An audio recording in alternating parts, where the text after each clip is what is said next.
Hello right testing. Hello 1 2 3. Hello hi hello வணக்கம் மக்களே. இது தேர்தல் கச்சேரி. நான் ரெடி தான் வரவா அண்ணன், நான் இறங்கி வரவா. அதான் அண்ணன் இறங்கி வந்துட்டாரு. தம்பிங்க வெடியை போட்டு கொண்டாடவும் செஞ்சுட்டாங்க. சரி, இதை பத்தி நம்ம அரசியல் கட்சி தலைவர்கள்லாம் என்ன பேசிக்கிறாங்க, ஒரு எட்டு போய் பார்த்துட்டு வருவோமா?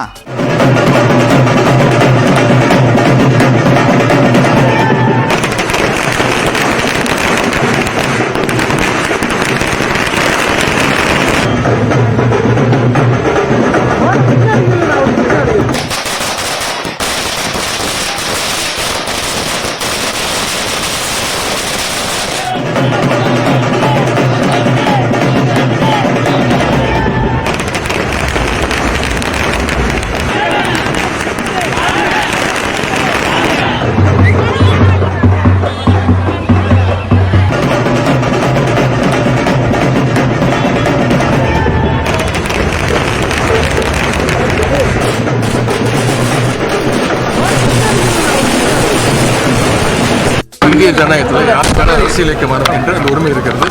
நடிகர் விஜய் அவர்கள் கொஞ்சம் முடிவு எடுத்திருக்கிறார். அவருக்கு நம்ம அனைவரும் சேர்ந்து பாராட்டுகள். அவருடைய மக்கள் பணி சிறக்கிறது. கட்சி ஆரம்பிக்கிறதுன்றது ஒரு சாதாரண விஷயம் தான்.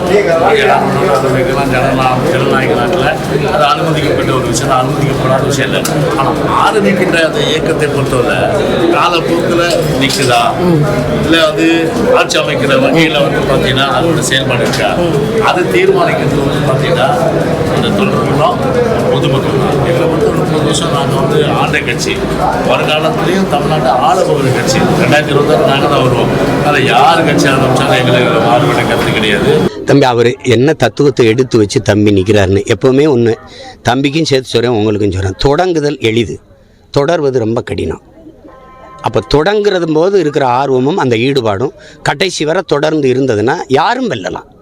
ஜனநாயகத்தில் மக்கள் தொண்டாற்றுவதற்கு எந்த கட்டுப்பாடும் இல்லை. யாரும் எந்த நேரத்திலும் அரசியலுக்கு வரலாம், பொதுமக்களுக்கு தொண்டாற்றலாம். அதுதான் ஜனநாயகம். அந்த வகையில் நடிகர் விஜய் அவர்கள் இன்றைக்கு கட்சியின் பெயரை அறிவித்திருப்பது வரவேற்புக்குரியது, வரவேற்கிறோம். விஜய் அரசியல் கட்சி துவங்கும்போது அறிவிக்கப்பட்டது நாங்கள் உண்மையிலேயே வரவேற்கிறோம். தமிழகத்தை தொடர்ந்து பார்த்தீங்கன்னா சட்டம் தொடர்ந்து இரண்டோரும் சட்டம் ஒழுங்கு விட்டு போய் கிடக்கிறது. தமிழகத்தில் கேட்பாரற்ற தமிழகமாக அது இருக்கிறது. நான் 2026 தேர்தல் சொல்லி கிட்டத்தட்ட 3-4 மாதத்துக்கு முன்னாடி சொல்லிட்டேன். 6 மாதம் இருக்குமா, 6 months முன்னாடியே நான் 2026 இலக்காக வைத்து கூட பயணிக்க வேண்டும் சொல்லிவிட்டேன். இன்னைக்கு விஜய் அவர்கள் கட்சியை துவங்கி இருக்கிறார்கள் என்ற செய்தியை கேள்விப்பட்டேன். இங்கே உட்காரும் போது தான் சொன்னாங்க.